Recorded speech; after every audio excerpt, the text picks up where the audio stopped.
Good morning, everybody.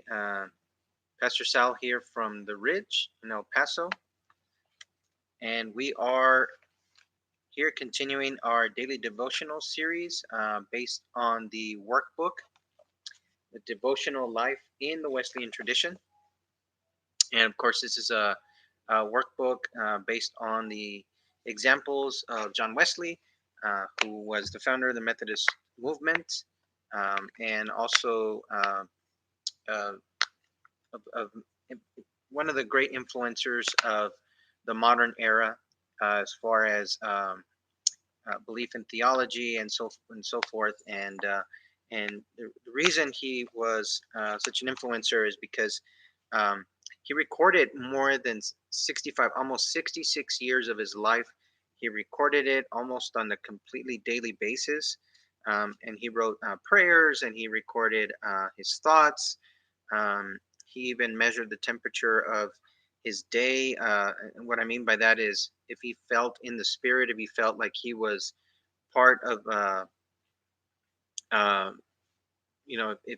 if his prayers were sincere, if his thoughts were sincere, if his conversations that day were sincere. So, those types of things he measured them. He checked himself each and every day, and so that's why it's such a good example. He's one of the great examples out there of many, many, many people that have recorded their devotional lives on a daily basis. And so, um, we're again, this is week 6, day 3, and we are going to be reading about class meetings. This whole week, we're talking about the concept of life together, right? So now that we know the importance of the Lord's Supper, we know the importance of different ways to pray. We know how about fasting, about putting the Bible as your basis for your devotional life, um, and then to seek other resources, other books out there on prayer or people that fast or whatever the case may be. So now that we know all those things, the other piece of the devotional life is having life together as community. Day one, we spoke about the mandate about us not being alone, and that we have to be in community, um, and the different conferences and things that were happening at that time. And then yesterday, we learned about the different societies that were brought together by John Wesley, um, societies that were to be what they called united societies, and they were just communities within the bigger church, uh, that would gather together to make sure that people were being nurtured. Make sure that, let's say, you have a brand new person that went and enjoyed the preaching, or has been convicted. He feels a conviction, or he or she feels a conviction in their heart, or he or she feels like, maybe it's time for me to know more about what is God or who is God. And so, especially in those communities, we can grab those people and nurture them and help them and provide a community where they can study, they could witness, they could stewardship together, they can serve together, right? We all want a place where we can belong, believe, and be useful, right? So today we're going to be looking at class meetings, another way of life together. Perhaps better known than any other feature of early Methodism is the class meeting. In many ways, it was the heart of Wesley's structure for spiritual formation. As the societies increased in size, he saw the need for an immediate forum to provide for the continuation of personal nurture, a place where the awakened might be converted. Just as the society reflected prevenient grace, the class meeting came to represent justifying grace. It was in class meetings where the majority of correspondents to Wesley's preaching actually became Christians. And so that's one of the ways that you helped to nurture people, was to create class meetings, which were like Bible studies, or they had class together, talking about maybe different things, and so that's what he used the most in those days. That's what they used the most in those days. In the beginning, the class meetings tended to be rather formal, with the leader standing before the group asking questions about the spiritual condition of each member. However, as time passed, the style became more relaxed and a family atmosphere prevailed.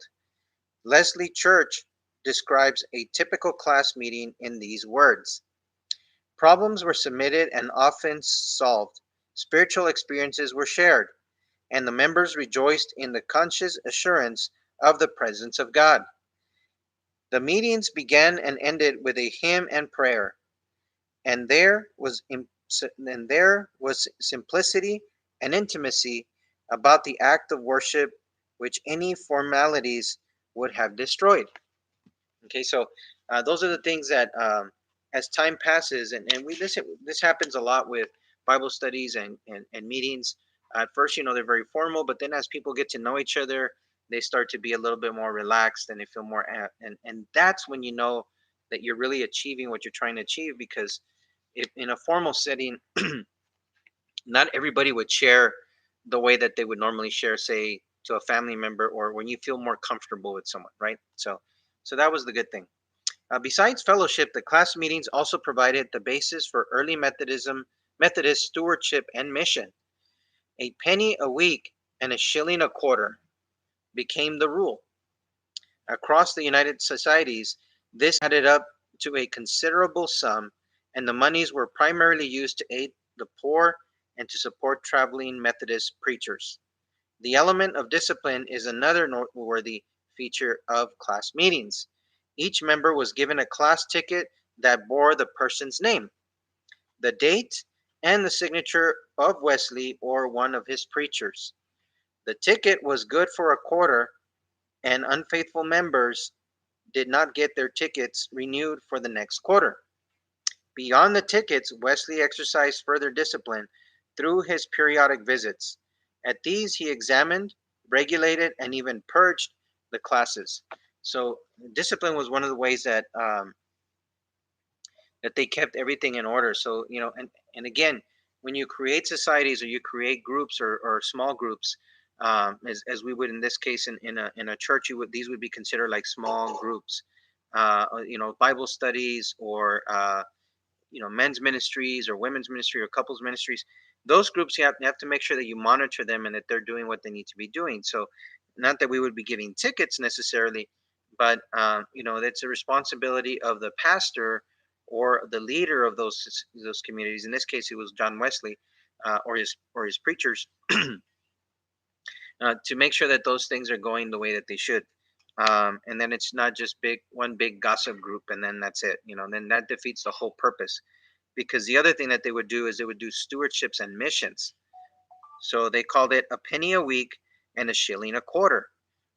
In other words, they would donate. Let's say they would donate a penny a week and then a shilling every quarter. So those money start to add up. So let's say, for example, for us, maybe it would be, okay, everybody puts in $1 a week, or $5 a week, and then at the end of the quarter you put $15, something like that. And then they would take that money and they would use it to feed the poor, to make sure that they would go and help those that were maybe out and about evangelizing. Maybe you have a missionary person from your church, or um, or something, a certified lay minister or a lay servant or somebody from the church that's going out and doing, you know, church at the park or something like that. And maybe that's what you use to give them a little thank you for, a little love gift for their work, whatever the case may be. So that's what they used to do back then. Now, but by today's standards, these practices may seem harsh, but it would be a mistake to read any unloving or legalistic spirit into Wesley's practices. He was loved by his people too much for that, and they seemed to largely understand what he was doing. He was convinced that there could be no spiritual maturity without discipline. Discipline, discipline, discipline. That's one of the characteristics of John Wesley. One of his greatest characteristics is that he didn't always get it right, but he was disciplined. Okay, and he knew it. And he was disciplined enough that every day he sought a devotional life. Okay, there's many people out there that are very well disciplined, and you see them and you see, wow, they're just very, very steady and consistent people. They have a certain discipline in them, and that's why a lot of them are successful, or that's why a lot of them um, are blessed in many ways. Not necessarily that. Uh, that they're rich, or they've got houses and cars, and and all that kind of stuff, but they are uh, they are blessed. Their needs are provided. They have a good strong marriage. They have uh, good what do you call it, well brought up kids, well disciplined kids, well mannered, and so forth. And so they're just very disciplined at everything. And so discipline is a part of obedience. If you're a disciplined person, then you're being obedient to what God tells us to do, right? And besides, the classes were voluntary associations, so no one was forced to attend. Wesley expected those who did attend to obey the rules, though, not because they were compelled to, but because they chose to. Why do we follow God's law? It's not because we're compelled to; it's that we choose to. In other words, like the Book of Romans tells us, uh, so do we not follow the law so that more grace can come? No, that by no means. And that's what the word says, by no means. In other words, no way. We follow the law because we choose to. Why do we choose to? Because we love Jesus, and as a thanks for him dying on the cross for us. Because we love our God with all our heart, with all our soul, with all our strength, and with all our mind. As Deuteronomy, as the greatest commandment is to be. And that is why we follow the law. That is why we seek a devotional life. Because we love him and we choose him. Not because we have to, but because we choose to. This explains why Wesley could purge the classes as necessary. He threw no one out. Members put themselves out by failing to observe the standards that they had previously accepted. In other words, it wasn't Wesley who threw them out. It was themselves, by not following, by not being disciplined, by not following the rules, going by what the society was created to do. They themselves threw themselves out. And that is what we do when we don't seek God, and we don't seek a devotional life, and we don't seek Christ in our life. We throw out our own blessings. It is said, Scripture tells us that God has blessings beyond measure in heaven for us. All we have to do is to open our hands and pour out, give everything to Him, so that we can give, and what we receive, we give to others. We follow His laws. We obey Him. We do His work. We do His will, not our will, His will. And when we do that, we have the blessings from the Father, that we can be a conduit for Him, and we can bless others, and our life will be blessed. All our needs will be met. That is what He meant when He said He came so that we may have life, and life more abundant. That is the abundance He's talking about, not the one that you hear prosperity gospel being preached about. No, I'm talking about what the real abundance is, that our needs are met, that we are blessed beyond measure, that we get to be used by God, that we get to belong, that we get to believe, and we get to be useful. That's the blessing. Members put themselves out again by failing to observe the standards. And so when we don't follow God and we don't do what He asks us to do, then we're the ones keeping those blessings to come to us. Not Him. It is us. It's there for us. We just have to do our part. And so readmittance was always possible and vigorously encouraged. So that's kind of one of the things. Um, when we create something in the church, a group or a society, or a Bible study, or a support group, or something like that, we need to make sure that we do what it was created to do.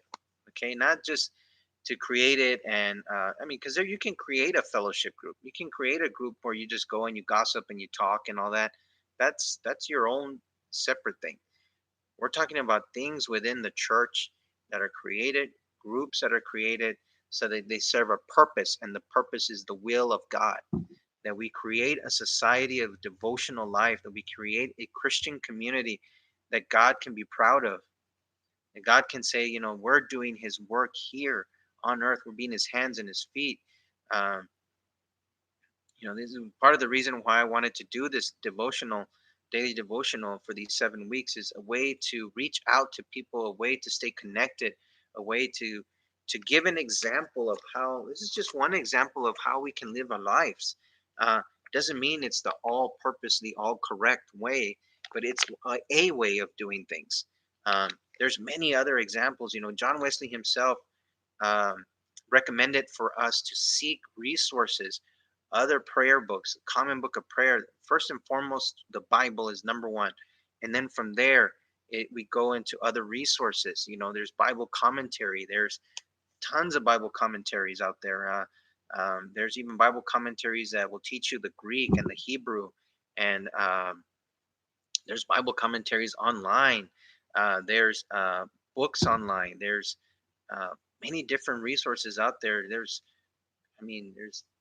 that's what the libraries are there for too. There's resources out there, just different ways that we can connect and seek a true devotional life.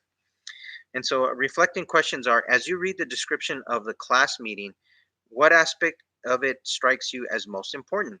So, when you have a class meeting, whether it's a Bible study, whether it's a support group, whether it's a ministry group, like a women's ministry or men's ministry or couples ministry or new moms ministry or divorce care um, or alcohol and illegal substance abuse care or whatever it may be. In the description of those class meetings, what aspect of it strikes you as most important? Maybe it's the discipline part. Maybe it's that we've got to follow the rules that are created, so that it serves the purpose of why it was created. Doesn't mean that it wouldn't transform, uh, but still, I mean, it could transform from, you know, being a women's and men's ministry, and then it all of a sudden transforms into a couples ministry, or it transforms into a child raising meeting, or whatever suggestions or whatever. But maybe that could be it. Who knows? And why? And why is it so important? You got to write that down. Number two is, how do you feel about accountability, including possible expulsion that presupposes a voluntary association and up to an upfront agreement to keep covenant with the rest of the group? Let me read that again. How do you feel about accountability, including possible expulsion, that presupposes a voluntary association and upfront agreement to keep a covenant with the rest of the group? How do you feel about that? Okay. How do you feel about that? And now the relating question is this, or relating if you're documenting or journaling or writing in a notebook, these this is what to think about today. Avail yourself of two excellent small group expressions. There's covenant discipleship, and and there's an address here. There's avail yourself to two excellent small group expressions. There's covenant discipleship. There's box 851, Nashville, Tennessee 37202. Okay. Again, that's that's covenant discipleship, box 851, Nashville, Tennessee 37202. And what we call Renover, and that's RE, and then in capitals it's NOV as in Victor, ARE. And that's 8 in Inverness, INVERNINESS. 8, the number 8, Inverness Drive East, and that's Suite 102, and that's in Englewood, ENGLEWOOD, Colorado 80112. And it says, write each ministry and ask for descriptive materials.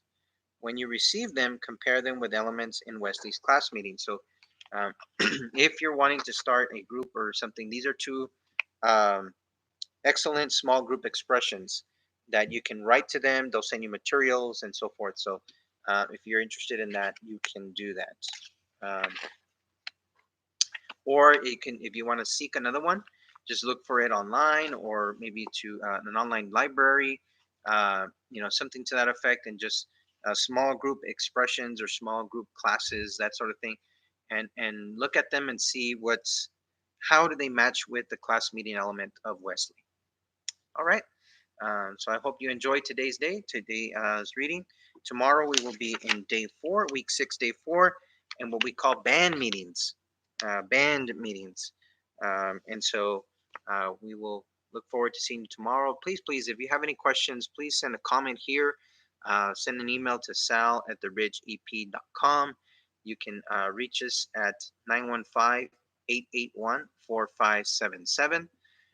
Or you can also send us your prayer request at prayer@theridgeep.com, or you can look for us on the online at www.theridgeep.com, and you can connect with us there. All right. Well, you all have a wonderful day, and God bless, and we'll see you tomorrow.